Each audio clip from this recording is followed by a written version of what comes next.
Bismillahirrahmanirrahim. Assalamualaikum warahmatullahi wabarakatuh. Selamat pagi teman-teman. Pagi. Perkenalkan, Waalaikumsalam. Waalaikumsalam warahmatullahi wabarakatuh. Masya Allah, kurang semangat nih kayaknya. Sekali lagi ya. Assalamualaikum warahmatullahi wabarakatuh. Waalaikumsalam warahmatullahi Waalaikumsalam wabarakatuh. warahmatullahi wabarakatuh. Alhamdulillah, pada semangat ya. Bagaimana teman-teman? Puasanya hari ini? Masih pagi ya? Alhamdulillah. Semangat. Nah, sebelumnya perkenalkan nama aku Siwi, salah satu tim dari Bunda Raih Berkah yang akan menemani teman-teman selama 1 jam ke depan bersama narasumber kita nanti ya. Eh, nah, baiklah, di sini kami Bunda Raih Berkah ingin mengajak teman-teman sekalian untuk sama-sama saling belajar, saling support satu sama lain. Mengapa sih kita mengambil nama Bunda Raih Berkah dan kenapa keberkahan itu kita cantumin dalam komunitas ini? Sepertinya teman-teman juga sudah penasaran kan? Kalau kita lihat ya teman-teman, hidayah berkah itu kan dari Allah, tapi kita kan perlu menjemputnya, benar bukan? Nah, gimana sih caranya kita bisa ngejemput dan meraih berkah itu nggak ujuk-ujuk langsung datang gitu? Tapi sebelum kita langsung ke narasumber, yuk kita perkenalan dulu apa sih komunitas Bunda Raih Berkah itu dan bagaimana nanti ke depannya. Tanpa berlama-lama, baik silahkan kepada Mbak Pat Patricia, dipersilahkan.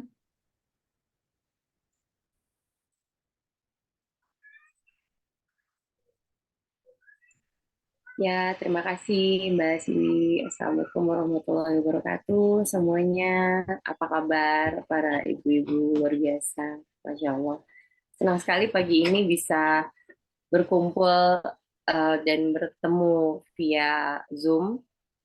Terima kasih banyak atas peluang waktunya dan kita hari ini insya Allah akan memulai dengan resmi pembukaan dari komunitas Bunda Rai Berkah ini.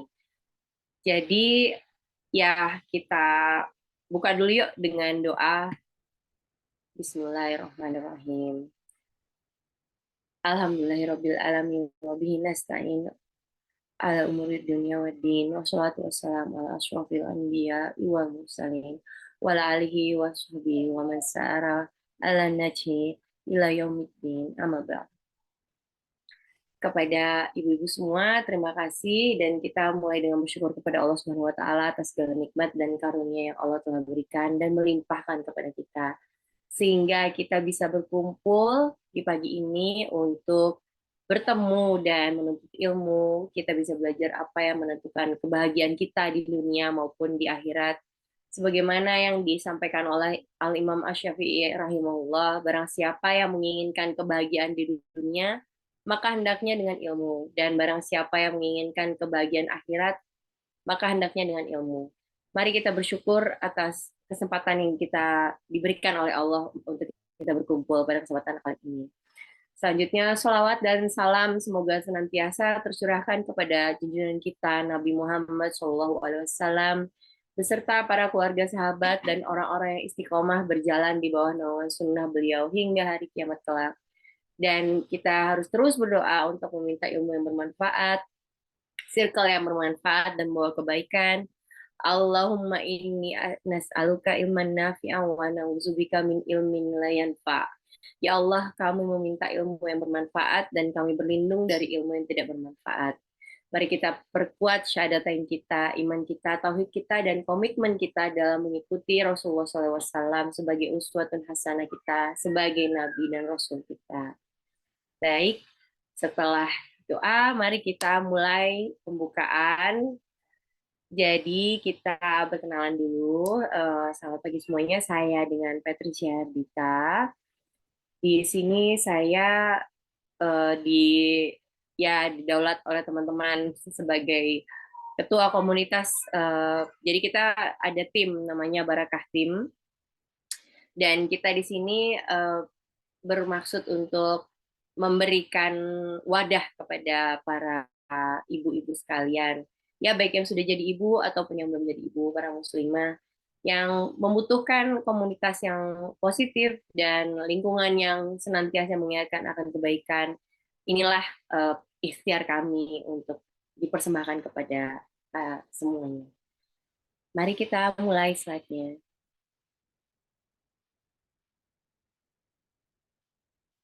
Jadi komunitas ini adalah sebuah ikhtiar kita dalam menyediakan support system yang nyaman agar kita, para muslimah ini, mampu menjalankan peran kita sebagai mukallaf di keluarga dan masyarakat. Jadi mukallaf itu izin saya untuk menjelaskan sedikit apabila masih ada yang belum paham.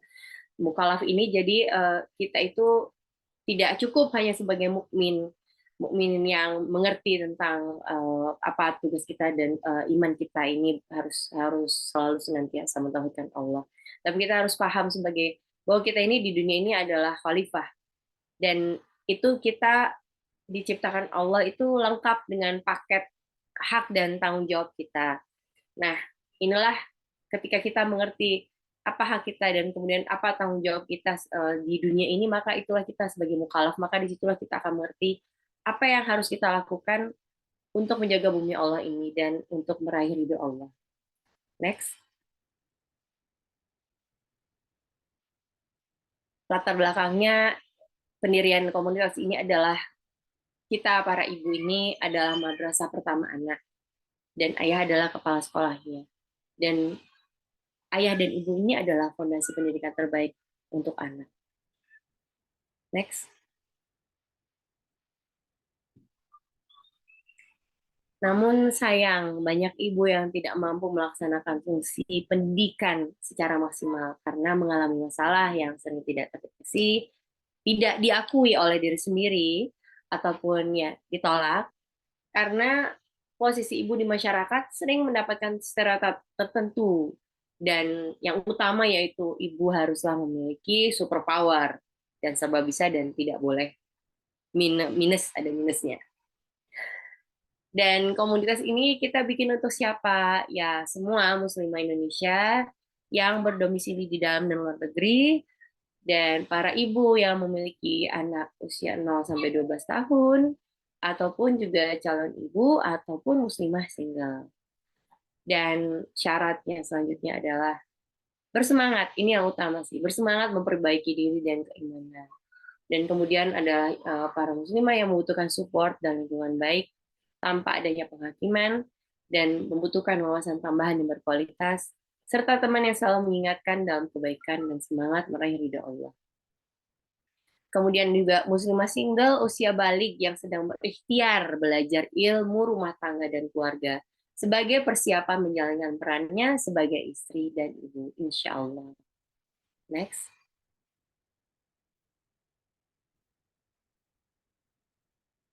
Visi kita yaitu kita mendidik diri sendiri dan anak sesuai tuntunan Al-Quran dan Sunnah, serta menjauhi larangannya, dan hal yang mudarat untuk membangun keluarga muslim yang berkah. Next. Misi dari komunitas ini adalah, ya kita mengutip dari Abu Hurairah, Rasulullah SAW bersabda, bahwa mukmin yang kuat lebih baik dan lebih dicintai oleh Allah daripada mukmin yang lemah. Namun keduanya tetap memiliki kebaikan. Nah, maka kita harus tetap bersemangat atas hal-hal yang bermanfaat untuk kita dan minta tolonglah kepada Allah. Apa aja benefit membernya? Ya, bisa mendapatkan komunitas aktif, yaitu ruang sharing. Kemudian akan ada webinar dan follow-up. Dan kemudian ada printables yang bisa digunakan secara gratis, dan info seputar pendidikan dan literasi. Kemudian ada kelas bermain online atau ide bermain anak, dan juga ada kegiatan membaca nyaring atau kelas membaca nyaring. Next. Oke, ada adab dan larangan dalam komunitas kita ya. Seperti biasa kita dalam hidup kan ada aturannya juga ya yang harus kita ikuti. Jadi kita jaga adab dalam berbahasa, berkenalan saat masuk grup diskusi sesuai format yang ditentukan oleh admin, dan bersedia untuk amanah untuk tidak menyimpan nomor HP sesama anggota. Kami sangat menjaga privasi sesama anggota. Kemudian mengikuti jadwal topik grup yang akan diberikan nanti oleh admin, dan tidak ada promosi dagangan atau event dalam bentuk apapun. Kita jaga ya di komunitas ini ya, agar semuanya kita memang full untuk informasi. Dan 5, jika ada hal yang tidak berkenan mengenai seseorang dalam grup atau adminnya mungkin ada yang kurang, informasi yang kurang, boleh silakan japri ke admin. Kemudian ke-6, bersedia mengikuti peraturan komunitas dan grup. Jika melanggar, maka anggota bersedia diberi peringatan secara pribadi selama 3 kali. Dan jika masih dilanggar, akan dikeluarkan. Dan tidak boleh membagikan informasi tontonan untuk anak di bawah usia 2 tahun. Kita di sini menerapkan no gadget di bawah usia 2 tahun ya, ibu-ibu ya, kecuali kalau untuk video call saja. Dan kemudian berbagi info untuk menjelekkan kelompok manapun itu tidak ya, kita jaga. Kemudian tidak boleh berbagi aib keluarga secara khusus tanpa uzur di grup. Jadi kita tahan diri untuk curhat dan curhat tanpa uzur di grup. Kemudian jika ada event yang ingin dibagikan, silakan japri admin yang mengundang untuk izin. Nah, jika membagikan event tanpa izin, potensinya untuk masuk pelanggaran keras. Next. Ya, inilah tim kami, Barakah Tim. Saya sendiri sebagai ketua di sini. Dan kemudian ada teman-teman saya. Tadi ada Mbak Siwi, kemudian ada Mbak Atik, kemudian ada Mbak Darti sebagai sekretaris, ada Teh Ega yang sebagai wakil ketua, namun qadarullah hari ini sedang sakit, jadi tidak bisa join dengan aktif, tapi insya Allah ada di sini.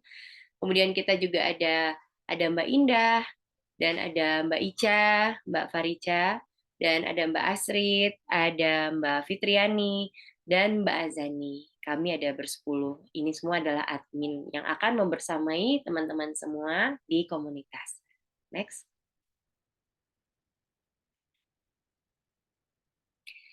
Baiklah, sekian. Ini adalah perkenalan sekaligus pembukaan kita ya, mukadimah kita.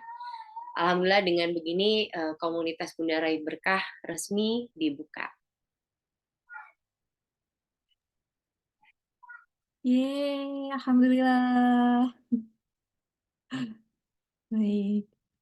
Terima kasih Mbak Pat udah membuka dan udah meresmikan komunitas kita Bunda Raih Berkah. Selanjutnya kita akan ngobrol bareng bersama Mbak Pat lagi mengenai tentang bagaimana kita bisa menjemput keberkahan ini dan bagaimana beliau memulai bahwa berkah ini tuh membawa hal kebaikan dan menjadikan sebuah habit yang mengubah hidupnya. Pasti teman-teman penasaran bagaimana kisahnya dan bermula dari apa sih sehingga Mbak Patricia ini menjadikan keberkahan itu sebagai salah satu unsur dalam rumahnya. Kita simak langsung aja ya teman-teman. Mbak Patricia, silahkan naik kembali.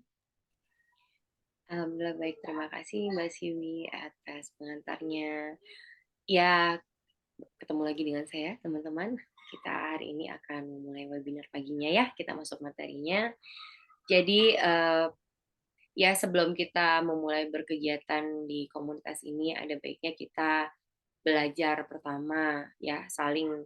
Sebenarnya ini adalah sharing saya sih. Saya disclaimer dulu, saya bukanlah seseorang yang lebih ahli, saya bukan seseorang yang lebih paham. Saya tidak belajar agama secara khusus juga, tidak ada sama sekali. Ini hanyalah pengalaman yang saya alami dan ya yang saya rasa ini insya Allah semoga ini bisa bermanfaat, karena kalau kata Ustaz Zuna, jika kita mendapatkan hikmah dari sesuatu atau ilmu, dan kita sebagai muslim itu punya kewajiban untuk menyampaikan kepada muslim yang lainnya.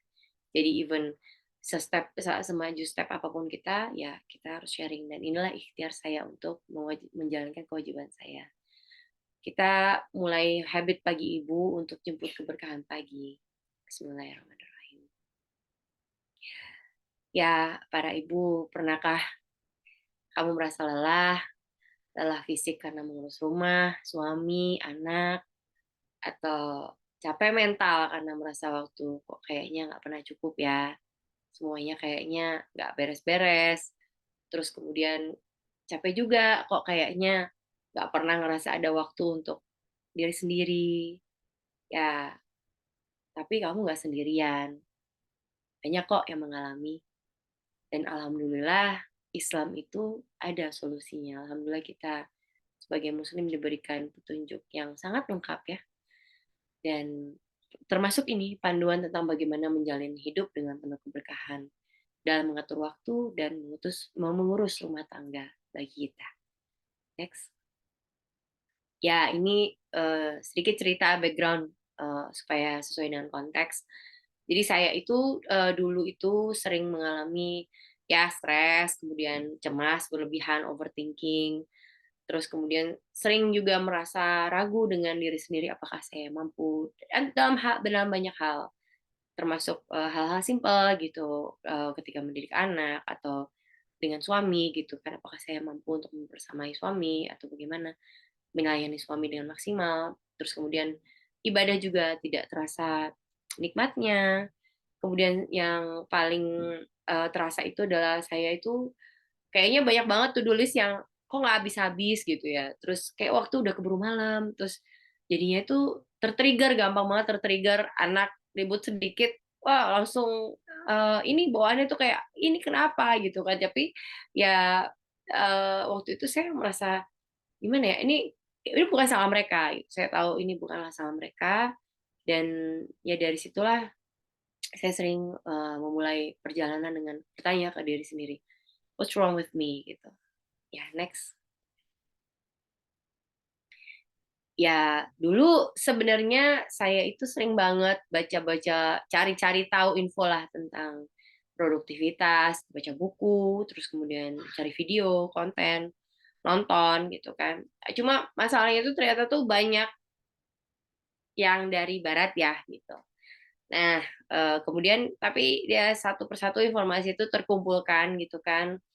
Dan salah satu yang menarik itu buat saya waktu itu ada Morning Habits 5 a.m. gitu ya, 5 a.m. Club. Saya nggak tahu apa mungkin teman-teman ada yang tahu bukunya atau mungkin sudah pernah baca buku yang judulnya itu. Nah, jadi itu sangat hype banget waktu itu ya di YouTube. Nah, tapi ternyata ya itulah tidak ada yang berubah gitu kan. Saya tahu, saya baca dan sampai kemudian di titik kemarin ini saya pindah di Jakarta dan waktu itu sebenarnya rutinitasnya hanya, oh ya udahlah kita kajian aja, yuk coba ikutan. Kakak saya kebetulan sudah ikutan kajian Ustadz Zulzikri duluan setiap pekan. Dulu saya memang sudah mengikuti secara online dan kebetulan suka dengan kajian beliau. Kemudian dari situ kakak memberikan masukan, coba kalau habis subuh dengerin deh kajian beliau yang ini, Riyadhus Shalihin judulnya. Oh ya oke, nggak lama, cuma 30 menit. Oh saya pikir, oh ya sudah. Karena saya kadang habis subuh itu saya lagi belajar nggak tidur juga untuk habis subuh kan gitu. Tapi ya bisa saya zikir pagi ngapain gitu kan. Ada banyak beberapa kegiatan yang saya coba, tapi akhirnya saya kemarin coba ini istiqomah, insya Allah istiqomah gitu dengan ikutan kajian ini gitu. Lalu saya coba catat kajian dari buku kecil, saya catat, saya tulis gitu kan supaya tidak cepat lupa dan supaya tidak mengantuk.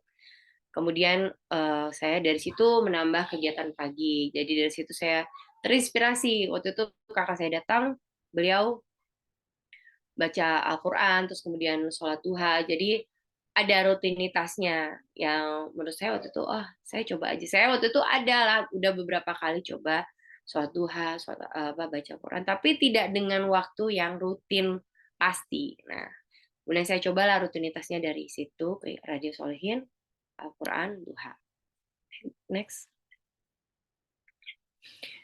Ya saat itu saya tekuni selama beberapa bulan tanpa ada maksud apapun waktu itu. Saya hanya berpikir saya ingin mencari ilmu. Ini saya hanya itu. Saya ingin menambah ilmu. Saya sadar ilmu saya sangat kurang sekali.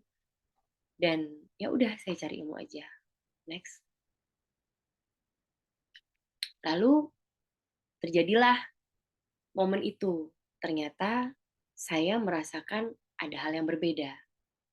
Hal yang berbeda yaitu saya merasa, kok saya jadi jarang marah ya? Kok saya jadi nggak ngerasa cepet apa ya, kesal gitu. Walaupun saya nggak marah, kan biasanya kadang saya, waduh kok gitu sih gitu.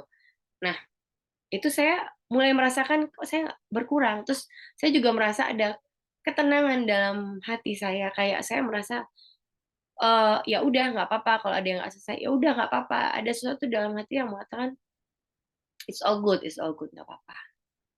Nah, aduh maaf.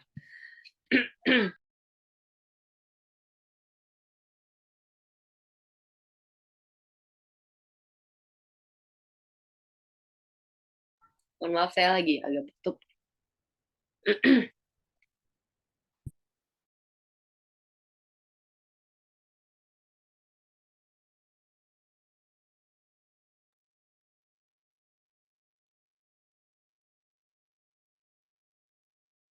Sambil, Mbak Pat sudah ready lagi? Iya, maaf ya teman-teman ya. Kenapa saya jadi nggak bisa minum? Oke, lanjut sedikit. Sorry.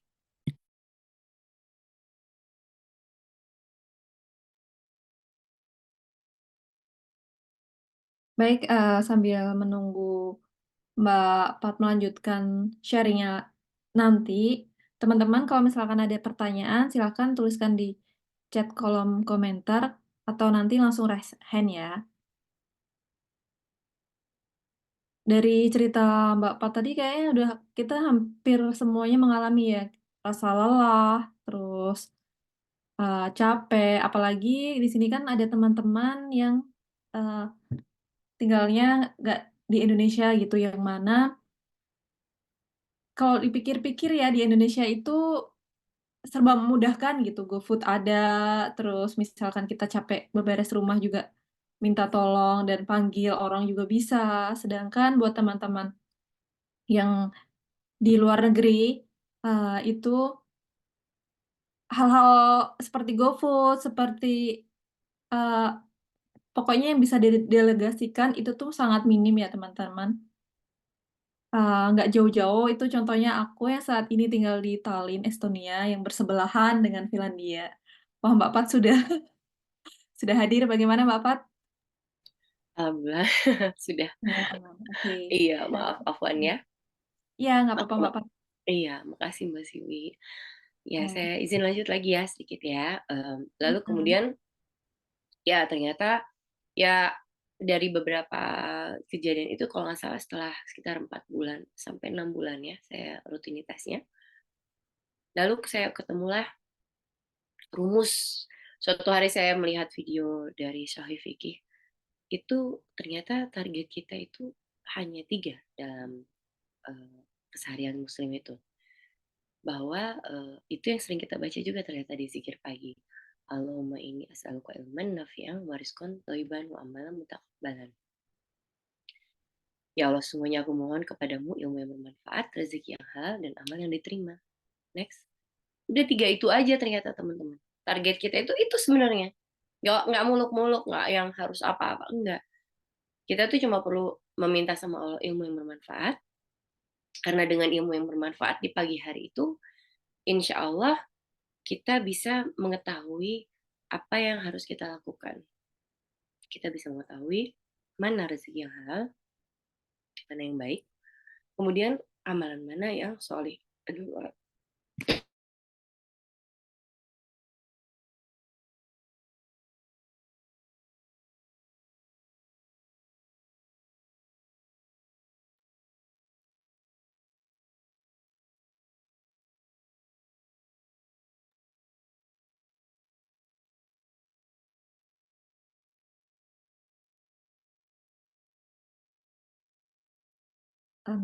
Nyes gitu ya teman-teman mendengar cerita dari Mbak Pat, teduh gitu rasanya.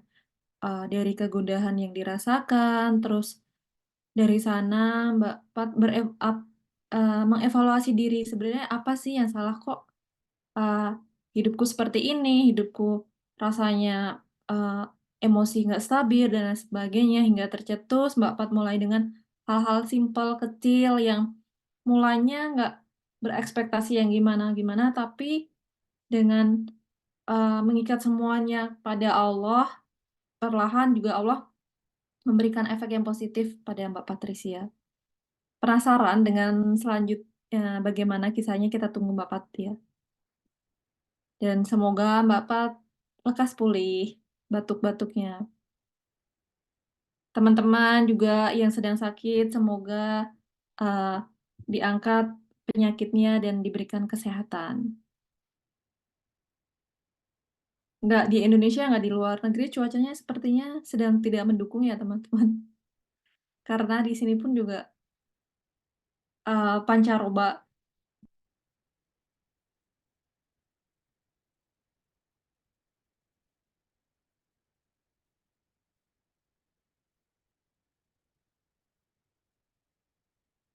Oke, sambil menunggu Mbak Pat, aku lanjutin ceritaku yang tadi ya. Karena aku sendiri tinggal di Tallinn, di Estonia, yang mana minim support. eh, Selain Allah dan suami ya tentunya, tapi kayak eh, GoFood dan hal-hal yang ada di Indonesia itu jarang banget ditemuin di luar negeri. Karena apa? Kalau di luar negeri itu untuk membayar sebuah jasa itu mahal dan eh, agak sayang gitu kalau dipakai buat kita GoFood ya. Ada sih sebenarnya di sini GoFood, tapi kalau GoFood terus ya rugi bandar gitu ya teman-teman kalau di luar negeri. Mau nggak mau harus tiap hari masak, tiap hari mikirin eh, masak apa ya hari ini. Ayo siapa teman-teman yang di sini setiap hari. Dan kayaknya masak apa hari ini tuh nggak cuma di luar negeri ya, teman-teman yang di Indonesia pun merasakannya gitu. Hanya saja, ini bukan bermaksud membandingkan, tapi dengan melihat sikon kayak seperti itu, baik di Indonesia maupun di luar negeri, alangkah baiknya dan semuanya itu kita pintakan ke Sahalik, kita pintakan ke Sang eh, pemegang hati gitu. Mau ngurus anak, mau melakukan training pada anak, ya udah mintakan sama Allah gitu kan. Allah yang bikin anak bisa jadi oh bisa mengerti dengan maksud kita gitu. Jadi alih-alih kita misal ada anak-anak kita sedang berseteru gitu kan, apalagi anaknya yang udah lebih dari 3 gitu ya teman-teman. Ada anaknya yang lebih dari 3 boleh silahkan di kolom komentar siapa yang anaknya lebih dari 3. Nah itu kan pasti ada aja cekcok rasanya kayak loh di mana kalau anak-anak sudah berseteru gitu tuh rasanya pikiran tuh penuh gitu. Ya teman-teman, ada yang merasakan hal yang sama? Bapak bagaimana? Alhamdulillah aman. Ada alhamdulillah aman, masya Allah. Afwan, atau ini apa lumayan ini Sudah tenggorokannya. baik kan? Insya Allah. Ya, baik. Silahkan Oke, dilanjut, terima Bapak. kasih. Afwan ya teman-teman ya. Kebetulan Kadarullah lagi kurang sehat memang. Eh, Oke, kita lanjut. Betul sekali yang seperti tadi Mas Yu bilang, bahwa apapun itu kita harus menyandarkan kepada Allah. Betul, itu poin utama. Dan itulah yang ternyata yang eh, itulah ya doa yang dengar sama Allah, karena waktu itu saya sering berdoa, ya Allah ini saya minta tolong, benar-benar saya pasrah banget waktu itu, saya minta tolong ya Allah, bagaimana caranya. Bimbinglah saya, itu aja doa saya nggak minta apa-apa, nggak minta muluk-muluk, saya nggak minta jadi ibu yang wah sabar banget, enggak sih. Ya ternyata itulah Allah berikan saya tuntunan melalui beberapa kajian, terus kemudian ada ketemu video, terus ngobrol sama orang, ya. Dan kita lanjut lagi di yang tadi, setelah kita mengetahui ilmu bermanfaat itu, kita jadi tahu amalan yang soleh itu seperti apa. Yaitu saya setelah menonton kajian itu jadi lebih oh iya ya, karena kan kita habis dapat ilmu, kita tulis, kita amalkan. Nah dari situ tuh saya jadi oh, dari pelajaran yang pagi 30 menit itu tuh ternyata bisa diamalkan dalam seharian. Dan itu tuh ya compounding effect ya, mungkin pernah teman-teman pernah dengar juga. Jadi itu efek hari-hari itu jadi menggunung seperti bola salju. Alhamdulillah, jadilah habit itu, begitu. Next. Nah, inilah ternyata beberapa dalil produktivitas pagi. Kenapa kita bahas, sebenarnya kita itu kan dibilang tuh, Ustadz Nuzul Zikir bilang, kalau muslim itu sebenarnya bukan pagi hari. Sebenarnya orang bilang kan, kalau barat kan hype banget ya, oh, bangun jam 4, bangun jam 5. Nah, sebenarnya buat kita itu udah siang ya ternyata. Harusnya kita bangun jam 3. Karena ada dalilnya, barang siapa bangun pagi, maka dia berada dalam keberkahan Allah. Dan bacalah Al-Quran, karena sesungguhnya ia akan datang pada hari kiamat sebagai pembela bagi orang yang membacanya. Itu aja udah dalil yang sudah menjadi pegangan sebenarnya ya. Pertama dari ilmu dan dari Al-Quran. Dan inilah firman Allah, bahwa kita harus bersabar bersama dengan orang-orang yang menyeru Tuhannya di pagi hari dan senja hari, dengan mengharap keridoannya. Jadi ya, mengingat Allah, berzikir, itulah ya yang menjadi kunci keberkahan hari kita ternyata. Karena di duanya Allah bilang kan, janganlah kamu mengikuti orang yang hatinya telah kami lalaikan dari mengingat kami. Jadi tadi pagi kebetulan saya lihat ada kajian Ustadz Nuzul Zikri itu, beliau bilang kita tuh cuma 2 keadaan. Kita ingat Allah atau ingat makhluk. Kalau kita nggak ingat Allah, ya kita ingat makhluk. Makhluk itu macam-macam. Ya diri kita, ya suami, ya anak, benda, atau apapun selain Allah. Uang, jadi cemas misalnya, cemas tentang, aduh bulan ini duitnya cukup nggak, aduh pengen beli ini tapi nggak bisa, aduh gimana. Itu aja sebenarnya udah makhluk. Dan itulah yang nauzubillah min dzalik, jika kita disibukkan dengan mengingat hal-hal seperti itu, berarti kita dilalaikan oleh Allah.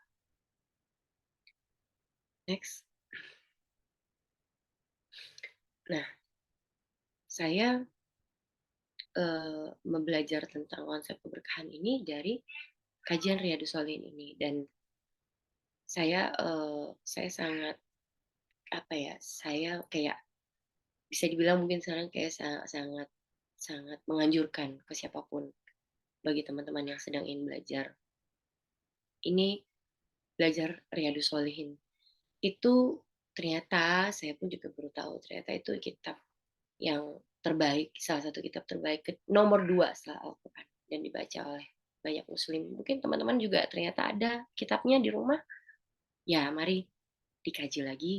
Kebetulan Ustadz Muhammad Nuzul Zikri ada kajian pagi hari setiap pada subuh 30 menit. Itu beliau membahasnya, kalau menurut saya sangat komprehensif, karena sedikit memang, tapi beliau bahasnya detail. Jadi memang ilmu itu kita nggak perlu langsung banyak kan ya teman-teman ya, karena ada kaidahnya kan, kalau kita sekali belajar ilmu sekali banyak, kita bisa langsung cepat lupa. Saya sendiri merasakan begitu. Di suatu waktu saya nonton banyak kajian, itu saya banyak lupanya. Tapi kalau saya cuma belajar 1, 2, dan saya tulis, itu lebih masuk dan lebih gampang diamalkan. Jadi inilah salah satu, dan kitab Riyadhus Shalihin ini adalah salah satu contoh keberkahan terbaik. Karena apa? Imam Nawawi penulisnya itu umurnya kalau nggak salah hanya sampai umur 40 tahun ya, kalau 40 tahunan ya. Tapi beliau itu umurnya berkah. Karena apa? Karena beliau bisa berhasil mengumpulkan kitab ini. Ini dari hadis itu, ada berapa puluh ribu hadis, beliau pilih yang sahih, beliau telusuri, itu kemudian dikumpulkan. Jadi, Masya Allah teman-teman, ini tuh missing link ya, kalau menurut saya, yang saya tahu, wallahu alam, tapi dari yang saya tahu sebenarnya inilah missing link yang kita gak dapat. Jadi kita belajar sama ini kan tentang sholat, ngaji, dan ya perkara ibadah ya. Tapi petunjuk kehidupan kita itu tuh kita minim dapatnya ya. Kalau saya sih merasanya begitu. Ternyata ini jawabannya adalah ada di kitab ini. Di sini hadisnya lengkap banget. Mulai dari bagaimana bertobat, bersyukur, menasehati, bahkan hingga kehidupan rumah tangga, hingga berteman.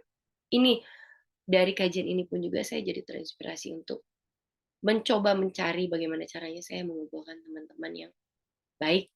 Ya udah, kita berkomunitas. Dari kitab inilah saya belajar, dari hadis-hadis yang disarikan di kitab inilah. Next. Jadi kemudian tanpa saya sadari sebenarnya, tanpa saya rencanakan, alhamdulillah ternyata terbentuk sudah rutinitas pagi saya berikut ini. Sholat subuh, zikir pagi, kajian Riyadhus Shalihin. Kadang-kadang saya tambah lagi kajian lainnya jika saya merasa saya masih pengen, saya tambah lagi 15-30 menit. Terus kemudian saya baca Al-Quran, lalu saya sholat duha. Atau kadang-kadang kalau anak-anak sudah rewel, sudah apa, ya udah saya sampai ke kajian Riyadhus Shalihin, habis itu udah Al-Qurannya nanti, sholat duhanya nanti. Kadang-kadang bisa juga dilanjutkan langsung sama olahraga, lalu mandi. Sometimes juga kalau pas lagi periode, saya pernah satu masa, ini ya teman-teman ya, ini saya sharing ya pengalaman saya sendiri. Memang ternyata katanya kita tuh kalau lagi membentuk habit, usahakan jangan sampai bolong 2 hari. Itu kembalinya susah banget. Itu saya ngerasain, saya ngerasain banget. Waktu itu bolong sehari saya kejar kan. Terus kemudian waktu itu saya lagi mens, periode lagi haid. Itu qadarullah, entah bagaimana caranya. Itu saya telat bangun ya. Itu keterusan sampai berapa hari? 5 hari ada waktu itu. Itu mau balik lagi itu susahnya. Dan setelah hari ketiga atau keempat itu saya mulai ngerasa ada yang nggak beres di hari saya. Wallahi itu saya langsung astagfirullah. Apakah karena saya melewatkan itu ya gitu, melewatkan rutinitas itu gitu. Mungkin itulah yang dinamakan keberkahan yang tidak didapatkan itu ya itu langsung rasanya emosinya langsung lain teman-teman. Saya berapa kali saya haid itu saya begitu tuh ternyata Masya Allah ternyata begitu efeknya. Next. Ya, alhamdulillah dengan menerapkan habit tersebut tanpa sadar ternyata saya alhamdulillah jadi mendapatkan pertolongan Allah. Saya jadi lebih ikhlas menjalani hari, lebih fokus dengan prioritas saya, dan santai menghadapi to-do list yang tidak terkejar, lebih sabar lagi mendidik anak. Walaupun tentu saya masih tetap aja ada ngomel-ngomelnya gitu ya. Tapi itu tidak dalam masa, kalau dulu itu saya sempat merasa kayak, aduh anak saya ini kenapa sih kayak gini gitu. Ya ternyata karena saya minim ilmu juga. Di Riyadhus Shalihin itu ada tentang parenting teman-teman. Masya Allah itu hadisnya padahal nggak ada kelihatan tentang anak ya. Tidak ada cerita tentang Rasulullah dengan anaknya. Enggak. Tapi ada faedah-faedahnya itu ternyata yang menyebutkan tentang bahwa kita itu sebagai orang tua harus mengajarkan anak tuh begini, begini, begini. Salah satunya itu kayak misalnya tentang menghormati yang lebih tua dan bagaimana yang lebih tua itu menyayangi lebih kecil. Kayak misalnya ini, kan biasanya saya nggak tahu teman-teman mengalami, tapi kayak misalnya saya sering juga melihat kalau misalnya kakak sama adik nih berantem, itu kalau misalnya ada yang rebut, kakaknya tuh pasti langsung kalau marah tuh nggak boleh, terus dipaksa, udah kasih aja kenapa sih itu buat adik gitu, atau misalnya adik pokoknya boleh semena-mena gitu ke kakak dan kakak tuh harus terima. Nah, ternyata tuh nggak boleh begitu konsepnya. Di Riyadhus Shalihin tuh hadis Rasulullah tuh ternyata mengajarkan kita bahwa ajarkan anak kita menghormati kakaknya, menghormati yang lebih tua, dan ajarkan anak kita yang tua untuk menyayangi adiknya. Jadi harus saling menjaga kewajiban masing-masing tentang suami istri. Itu di situ tuh disebutkan bahwa kita itu harus sibuk dengan kewajiban kita, bukan kita berpikir bahwa kok suami saya nggak ngasih saya ini, kok suami saya nggak ngasih saya ini. Itu susah memang teman-teman. Oh itu susah, masya Allah itu, wah itu luar biasa perjuangan. Tapi memang begitu kita bisa melawan diri untuk fokus pada tanggung jawab kita, pada saat itulah memang kita merasakan ketenangan karena kita mengerti bahwa oh ya saya sudah melaksanakan tugas saya sudah melaksanakan tugas saya mengenai hak saya, ya sudah itu gimana Allah itu. Dan kemudian bagaimana kita berinteraksi dengan teman, dengan orang, bagaimana bahkan sampai tentang bernegara juga dibahas. Itu luar biasa, Masya Allah teman-teman. Dari kitab itu. Memang petunjuk untuk kita berkehidupan sehari-hari. Dan dari situ juga saya jadi lebih banyak fokus bebenah diri sendiri. Dan jadi kalau dulu tuh sering banget lah ngerasa, kok dia nggak gini sih, aku udah gini kok dia nggak gini. Kalau sekarang lebih banyak ya udah santai aja gitu, lebih banyak santainya, walaupun kadang-kadang masih suka, ya namanya manusia ya, kita kan tidak lepas dari kekurangan ya.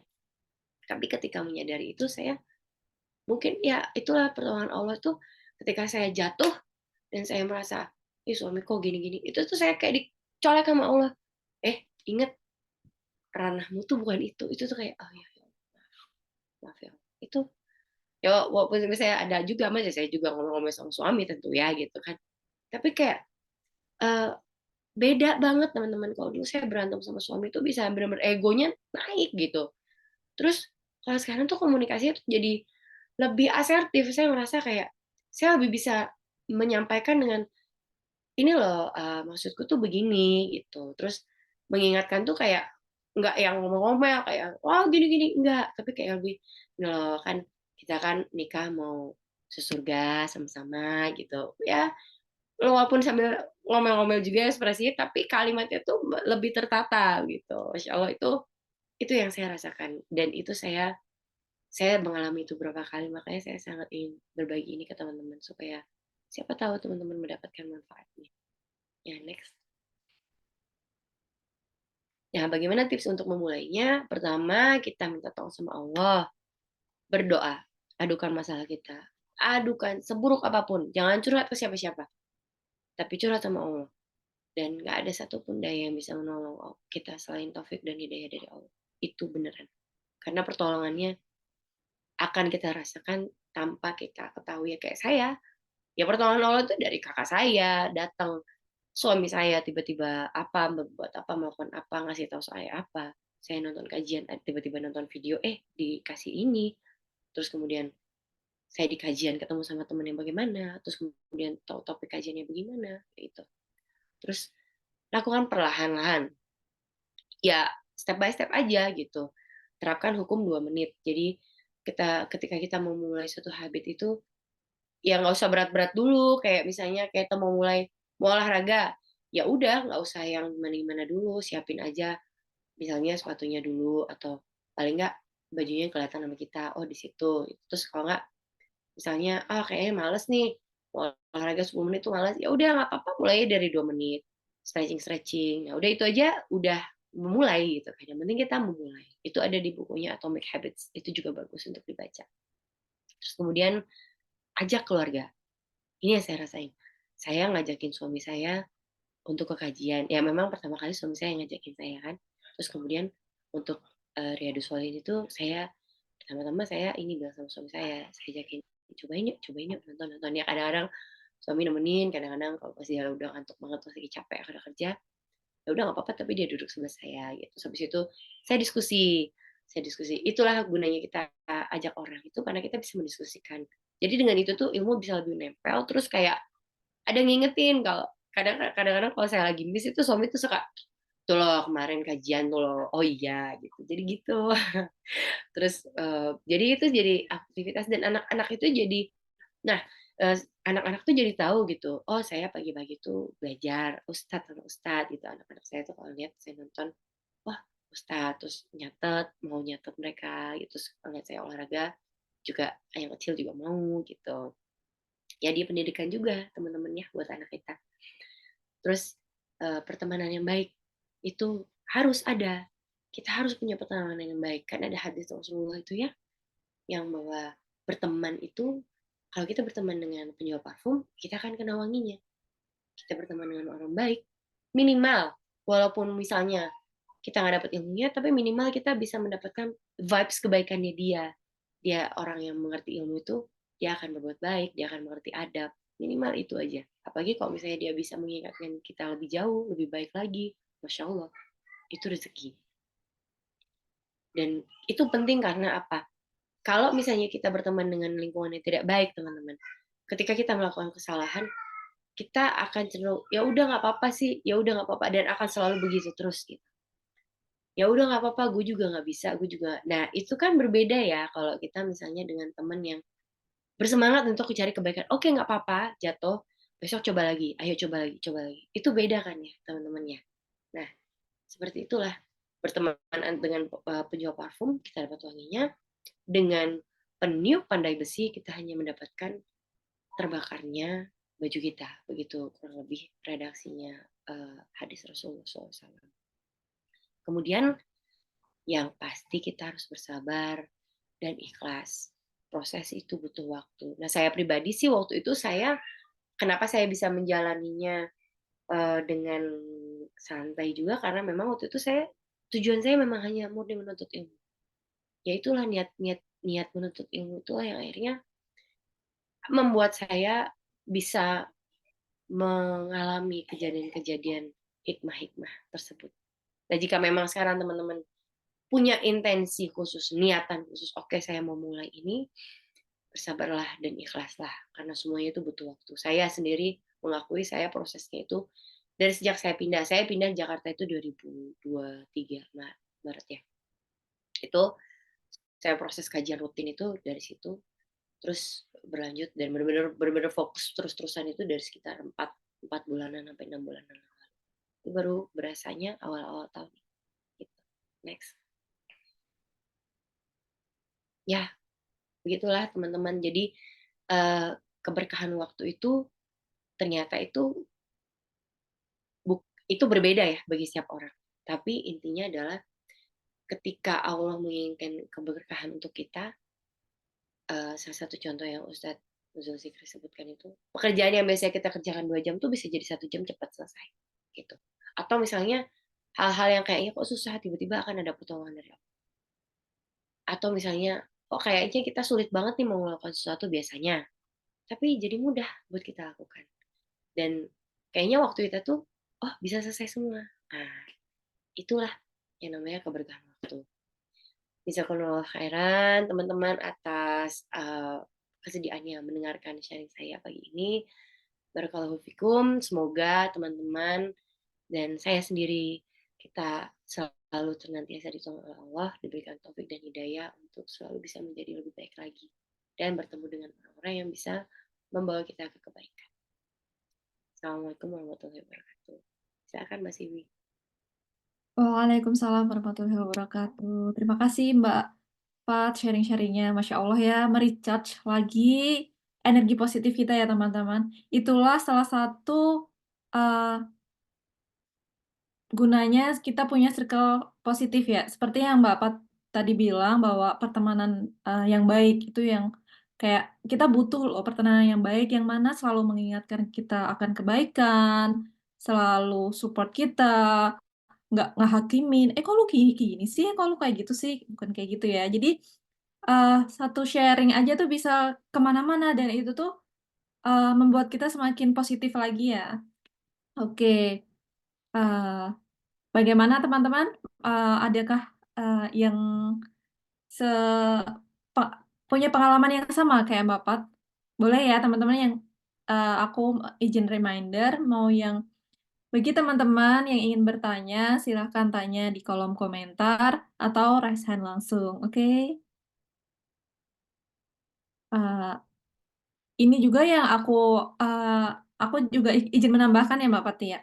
Iya, silakan. Saat proses training anak kedua, di kala itu aku sedang hamil 5 bulan dan rasanya di hari pertama kedua pasti teman-teman juga ngalamin ya proses toilet training itu kayak gimana, kitanya harus sabar. Di samping itu saat aku memulai proses training potty training itu tuh satu yang aku nggak lupain tuh kayak ya Allah tolong bantu eh, mudahkan dan bikin anaknya biar tahu kalau tanda-tanda mau pipis tuh kayak gimana, terus kalau pipis harus di mana. Kebayang dong ya teman-teman saat hamil, terus harus ngepel-ngepel, eh, dan rasanya pengen GoFood gitu, tapi kok ya nggak bisa. Dan harus masak, jadi aduh, lelahnya berasa double-double gitu ya. Tapi saat itu aku hanya minta sama Allah, eh, Dan ya Allah tolong permudahkan, bantu hamba, bantu anak hamba supaya makin tahu bagaimana itu pipis dan lain sebagainya. Ya udah itu berjalan dengan lancar, berjalan dengan mudah dan kayak kalau dianya pipis gitu ya cuma gitu doang gitu. Akunya nggak yang kok kamu nggak bisa kalau pipis tuh bilang ya gitu gini gini. Tapi ya udah kayak cuma menghela nafas ya udah dibersihkan terus sounding lagi ke anaknya. Jadi prosesnya tuh emang lebih smooth. Terus kalau eh, anaknya eh, tiba-tiba pipis udah di depan kloset nih tapi ngucur gitu. Namanya lagi belajar juga ya. Jadi kayak ya udah gitu kitanya nggak yang marah-marah dan lain sebagainya. Itulah eh, kalau sesuatu semuanya segala sesuatu tuh kita sandarkan pada Allah. Mbak Pat boleh tolong diambil alih sebentar ya. Ya, Bayiku nangis. ya, baik. Iya, Masya Allah, betul sekali Mbak Siwi. Itulah salah satu ujian kita ya sebagai ibu rumah tangga dengan perintilan sehari-hari yang ya ternyata bisa membawa keberkahan juga ke kita berpahala selama kita menjalaninya dengan lebih ikhlas. Dan memang benar, salah satu contoh keberkahan itu juga seperti tadi, bukan sesuatu yang heboh, tapi ternyata kayak sesimpel ternyata emosi kita jadi lebih kalem menanggapi sesuatu yang bisa bikin kita emosional gitu. Itu juga sebenarnya keberkahan juga.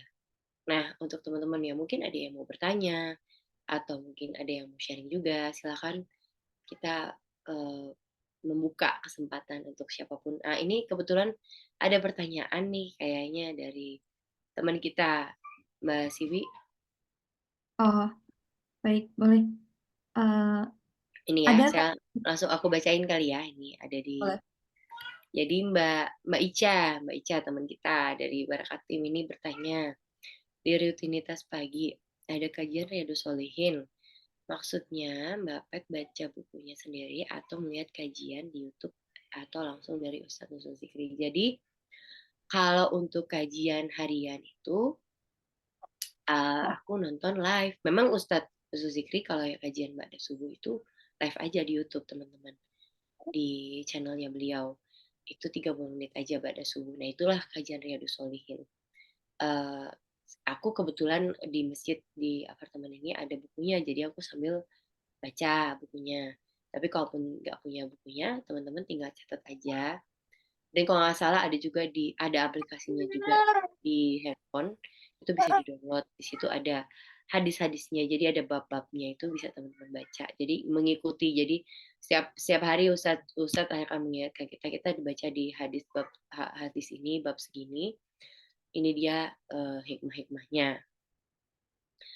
Dan kalau untuk yang kajian langsung, aku ngikut kajian beliau yang Tazkiratus Sami Ta'limul Muta'alim itu kajian pekanannya hari Sabtu di Blok M, Ba'da Asar sampai Ba'da Maghrib. Itu di situ kajian tentang adab penuntut ilmu. Jadi di situ adalah fokusnya bagaimana caranya kita sebagai penuntut ilmu, di mana kita sebagai muslim kan kita wajib ya menuntut ilmu dari lahir hingga kita sampai nanti di liang lahat. Nah, itu bagaimana adab kita seharusnya. Itu Kak, beliau membahas. Dan ada juga live-nya di YouTube jika teman-teman tidak bisa datang di offline, ada juga di YouTube. Gitu. Itu jawabannya Mbak Ica. Oke. Baik, terima Iya, kasih Mbak Pat. iya. Dicatat ya teman-teman bahwa nggak harus datang, itu di YouTube ada dan jangan lupa buat baca bukunya.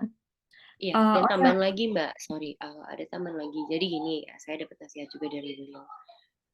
Walaupun misalnya kajian online ada, tapi usahakan teman-teman juga datang ke kajian offline. Kalau misalnya ada di dekat teman-teman, datanglah ke sana. Ataupun misalnya ada ustadz yang kira-kira menarik, walaupun jauh, pergilah jauh. Saya ke tempat kajian ustadz itu dari rumah 1 jam di Blok M. Saya tinggal di Pulau Gadung di Jakarta. Itu macet setiap Sabtu kan. Tapi memang ya kan Allah kan menyemangati katanya kalau kita pergi ke kajian itu malaikat itu akan bersifat juga untuk kita. Jadi ya itulah motivasi untuk kita teman-teman untuk selalu bersemangat mencari ilmu.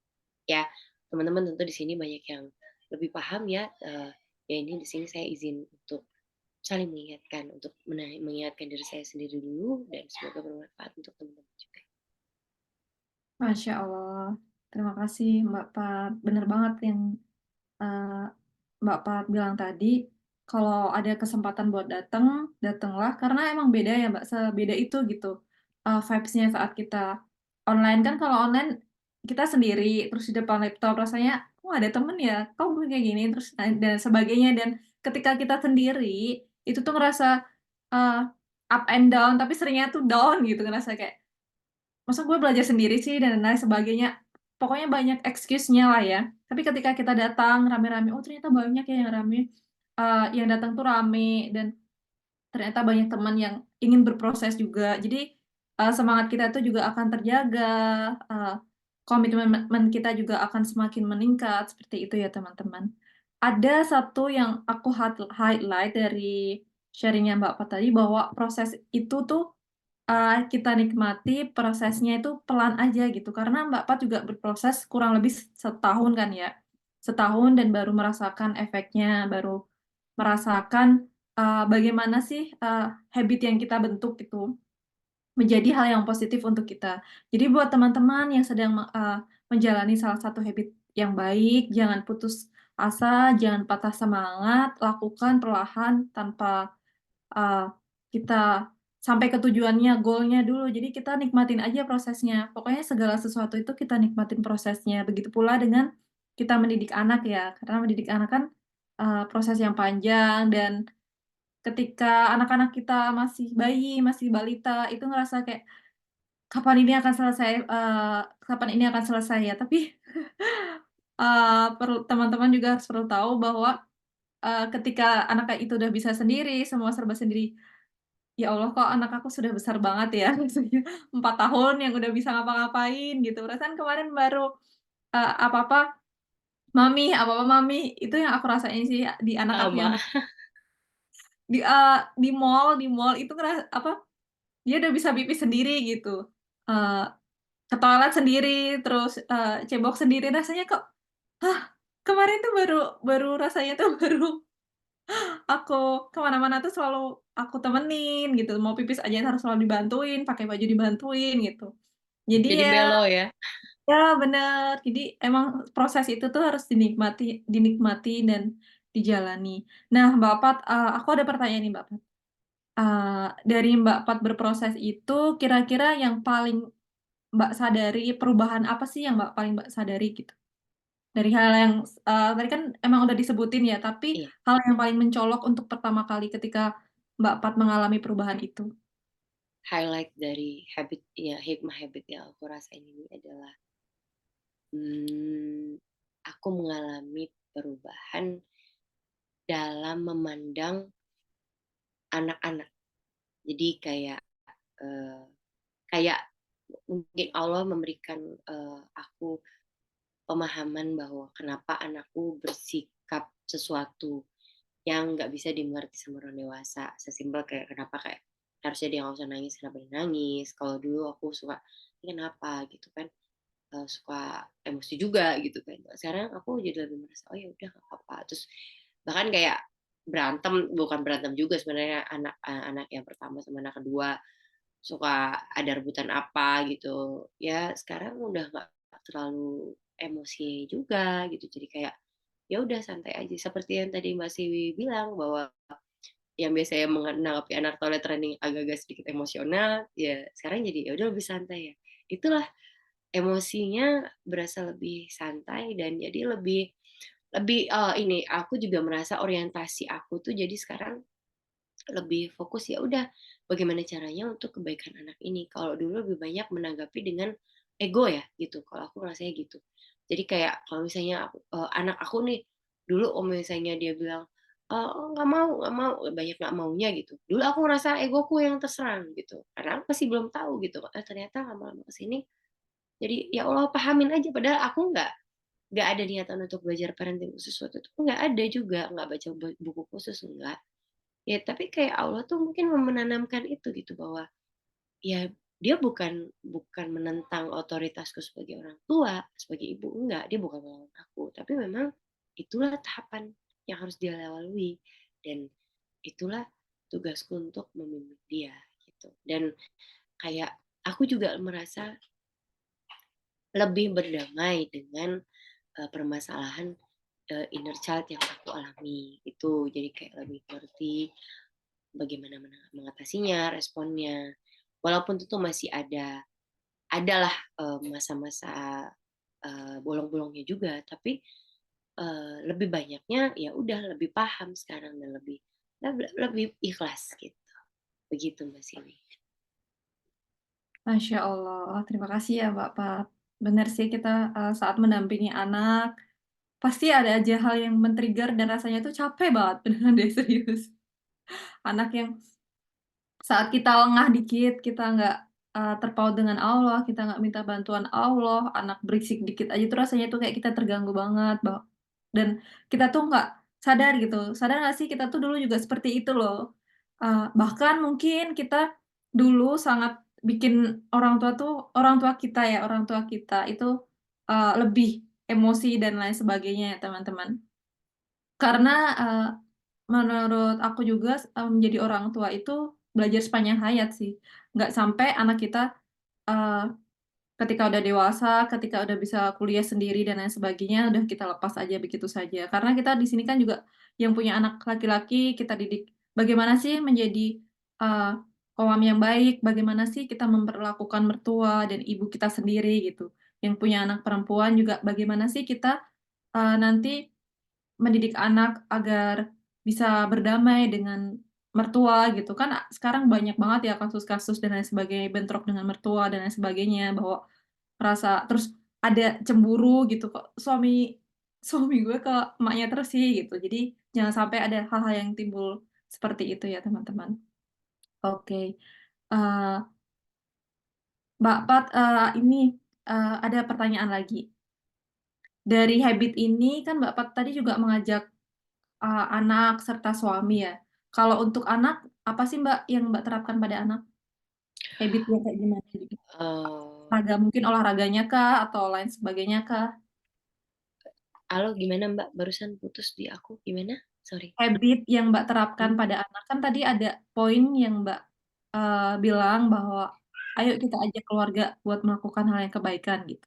Nah kalau Oh, untuk mhm, oh ya itu. Ya, jadi anak aku itu kan lagi latihan mau subuh. Jadi kebetulan anak aku yang pertama itu lagi diajak latihan mau sholat subuh kan. Nah, jadi kadang-kadang dia ya sama adiknya gitu. Ya, jadi kayak ikutan kalau aku kajian itu aku kan gedein suaranya. Kebetulan memang suara TV itu tuh suara TV aku tuh kecil banget. Jadi waktu streaming itu aku gedein dan memang mereka jadi kebangun gitu, bangun terus ya jadi akhirnya dan ikut kajian pekanan pun mereka juga ikut kan. Jadi mereka tuh akhirnya terbiasa untuk ketemu dengan suasana kajian gitu. Itu sih yang aku rasain, aku ajakin itu mereka paham gitu kan, oh di kajian itu. Terus kemudian aku pancing misalnya si kakak ini ada kajian Kak Erlan gitu online, mau nonton nggak? Mau katanya gitu. Jadi terus dia juga nyiapin bukunya walaupun nggak bisa nulis ya, baru nulis namanya doang ada dikit-dikit. Ya dia mau gitu. Itu ya insya Allah mungkin itulah salah satu yang taufik dari Allah yang bisa dirasakan oleh aku dan anakku gitu. oh baik, berarti itu juga salah satu tips dari Mbak Patricia ya teman-teman, bahwa melibatkan anak-anak saat Mbak Patricia streaming gitu, volumenya digedein supaya anak bisa ikut gitu. Iya, Mungkin gini ya teman-teman, mungkin anak-anak tuh nggak nggak peduli gitu orang tuanya tuh ngapain, tapi ketika ngedengar percayalah bahwa iya, sebenarnya mereka tuh menyerap gitu. betul. Dan tanpa sadar nanti ada satu celetukan yang mana eee, anak yang mengingatkan kita gitu. Iya, betul. Mama nanti kayak gini gini dan lain sebagainya, dan karena itu sering banget terjadi di aku. Jadi, Betul.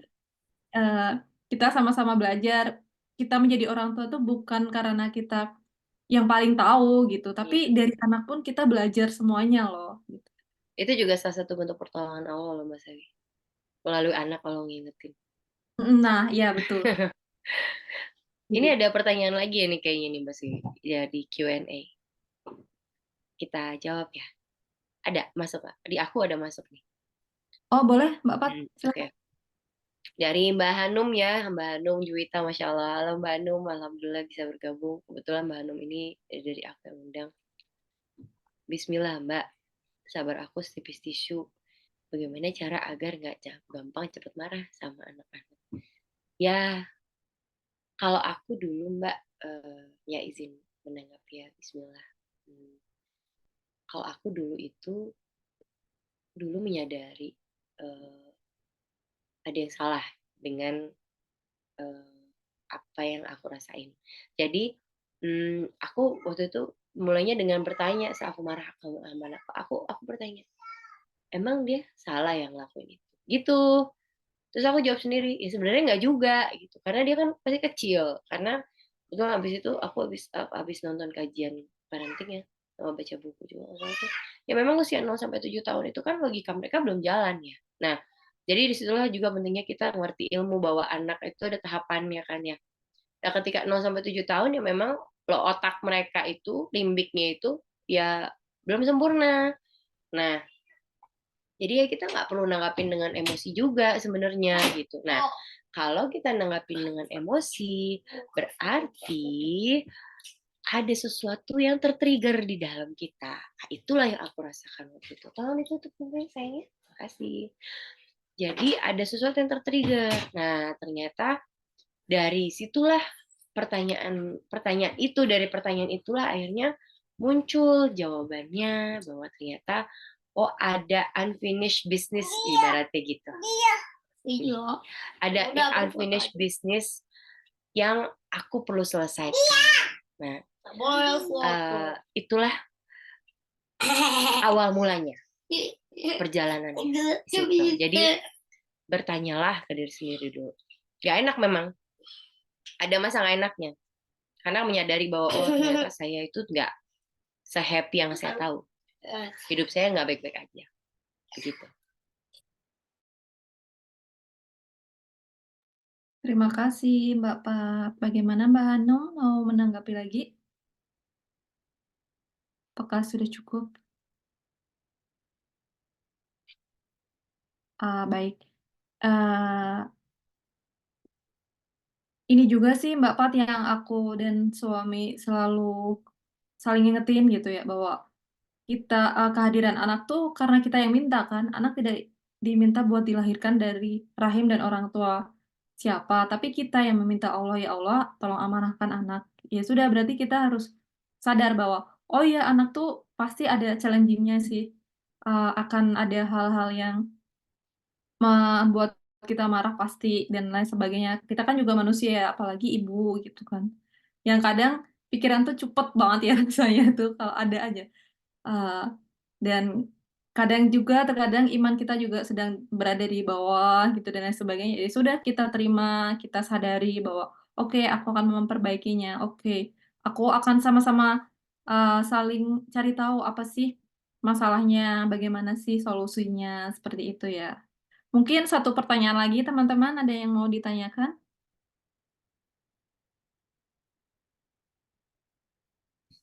Oh ya, Boleh. satu lagi tipsnya mungkin ada juga kadang-kadang kalau misalnya susah untuk ngomong sama diri sendiri, coba ditulis.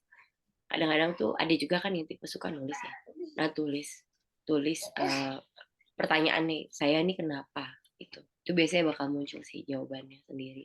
Ya kadang bikin nangis, kadang bikin ya malu gitu. Ya tapi udah diterima aja, diproses aja gitu. Ya insya Allah dari situ kita akan siap berproses ke berikutnya. Gitu. Oh, nah salah satu tips Mbak Pat tadi journaling ya teman-teman. Jadi kita bisa tahu evaluasi nih. Hari ini kita apa ya yang dilakukan, hari ini kita ngapain, terus anak kita apa, dan hal yang men-trigger kita marah tuh apa. Jadi kita evaluasi, oh kayak gini. Terus Mbak Pat juga bilang, tanyalah pada diri sendiri kenapa. Dan dari situ nanti kita bisa menemukan jawabannya sendiri ya teman-teman. Ada satu pertanyaan lagi nih Mbak Pat, satu pertanyaan terakhir dari Mbak Ica lagi. Di saat Mbak Pat haid kan itu pasti ada rutinitas yang nggak terjalankan ya Mbak. Nah itu bagaimana mensiasatinya dan apa yang Mbak lakukan? Oh iya, Masya Allah Mbak Ica. Makasih pertanyaannya. Jadi, ya kalau saya waktu itu, yang tidak terlaksana itu adalah baca Al-Quran ya, itu. Tapi kan bisa kita ganti dengan zikir. Nah, itu bisa diganti dengan zikir dan kemudian mungkin belajar kajian yang lain. Jadi menambah waktu. Jadi misalnya harusnya baca Quran, ya diganti dengan belajar kajian lain. Terus atau misalnya sambil ganti jadi olahraga lebih lama gitu. Terus ya kalau saya sih biasanya gitu, nambah kajian lain gitu. Baik, baik. Oh iya, ini lagi Mbak tambahan. Mbak Pat kan tadi bilang bahwa ada 5 harian yang harusnya Mbak Pat misal bangun dari jam segini ya Mbak. Tapi terus selama 5 hari itu ke-skip. Kan untuk up-nya lagi itu susah ya. Nah itu bagaimana cara mengatasinya? Ya udah, paksain diri. Nggak ada lagi. Paksain diri. Pokoknya waktu itu aku akhirnya ya salah aku adalah aku nggak disiplin sama waktu tidur aku. Akhirnya jadi ya balikin lagi, dan kalaupun misalnya aku lewatin waktu tidurnya, ya aku paksa pokoknya tetap nonton. Habis syuruk kan kita sebenarnya cuma sampai syuruk doang kan, yang katanya nggak boleh tidur ya. Kalau misalnya habis syuruk itu kita masih agak mengantuk, ya nggak apa-apa sebenarnya. Nah udah, dipakai aja waktunya untuk tidur lagi. Dan itu ya memang berproses karena ada hal-hal yang harus kita lawan, terutama nafsu dalam diri itu kan, karena merasa oh saya nggak sholat subuh, sebenarnya nggak apa-apa bangun siang gitu. Sebenarnya itu salah banget. Itu yang kesalahan saya waktu itu begitu. Ya semoga ini bisa menjadi pelajaran untuk teman-teman semua.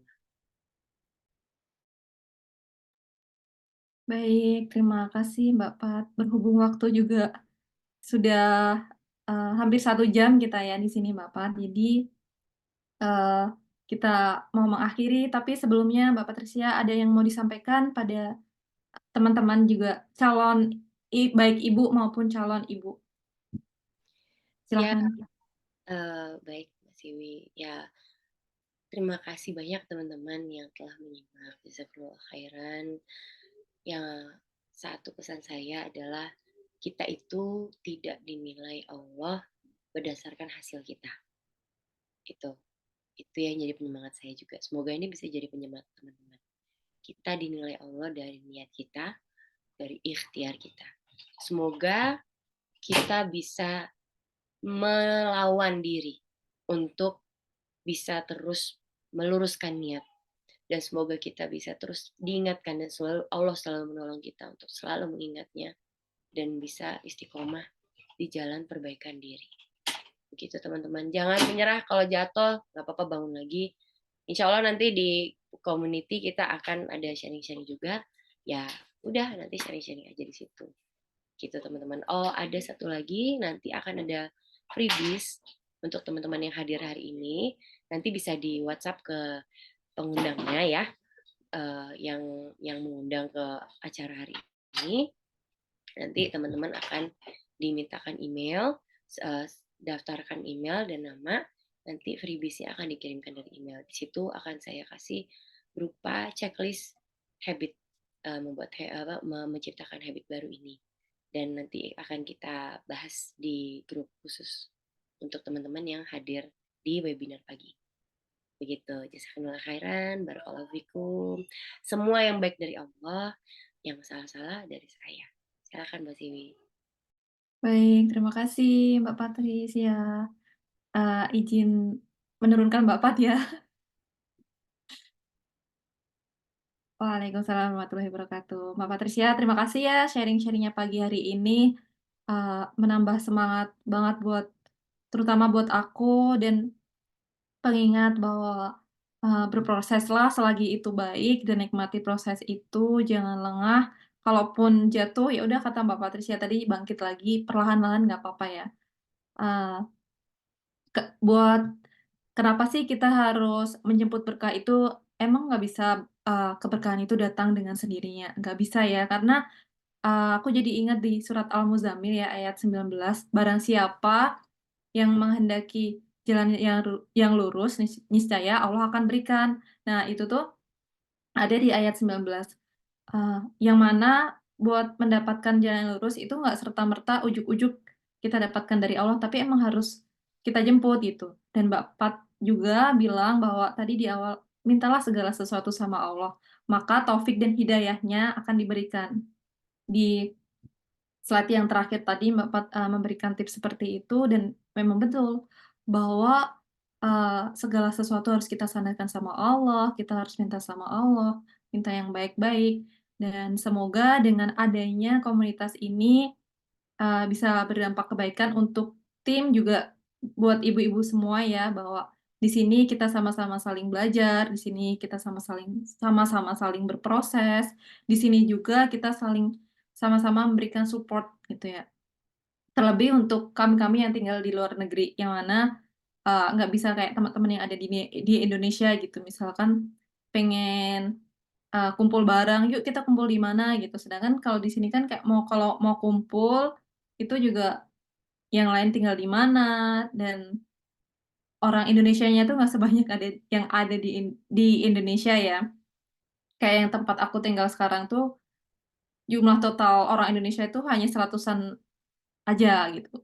Dan yang ibu rumah tangga tuh nggak semuanya juga, karena yang dari 100 itu kan ada orang yang bekerja, ada yang kuliah, dan lain sebagainya.